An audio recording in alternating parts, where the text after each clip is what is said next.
Pasca viral aksi premanisme, Wali Kota tegaskan mulai pekan depan Pemkot tagih retribusi sampah. Penjabat Wali Kota Ambon Bodewin Watimena langsung meninjau Pasar Matika pasca aksi premanisme yang viral di media sosial. Watimena turun bersama Kapolresta Ambon, Kombes Pol Raja Arthur Simamora, dan langsung menemui pedagang, termasuk oknum yang menagih retribusi sampah dari pedagang. Di hadapan mereka, Watimena meminta penjelasan dari kedua belah pihak. Alhasil, penagihan retribusi sampah akan diambil alih oleh Pemkot Ambon dan ditegaskan tidak boleh ada penagihan tidak resmi apapun dari pedagang. Selain itu, Tribuners Pemkot juga meminta pedagang untuk tidak asal berjualan dengan menempati lokasi yang bukan peruntukannya. Menurutnya, penempatan lapak tidak sesuai peruntukan menimbulkan aksi premanisme. Diberitakan seorang oknum melakukan aksi premanisme dengan menagih retribusi sampah Rp20.000 dari para pedagang.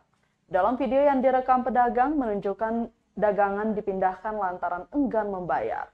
Jualan pedagang pun jatuh akibat meja ditarik oknum tersebut.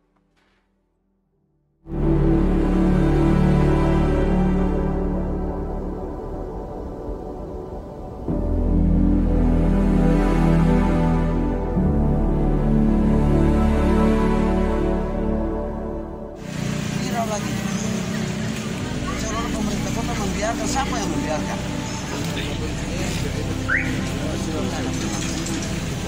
Bicara baik-baik kita semua saudara-saudara. Tidak ada yang tadi tidak boleh bayar kebersihan. Ya. Nanti kita minggu depan mulai tagih kebersihan resmi. Ya. Nanti minggu depan pemerintah kota resmi tagih kebersihan dan kita yang nanti urus sampah. Ya, bukan orang tagih kebersihan terus dibuang di situ, nanti pemerintah kota yang angkat.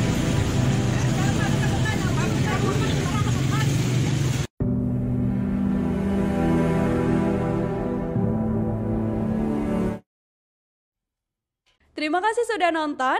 Jangan lupa like, subscribe, dan share ya.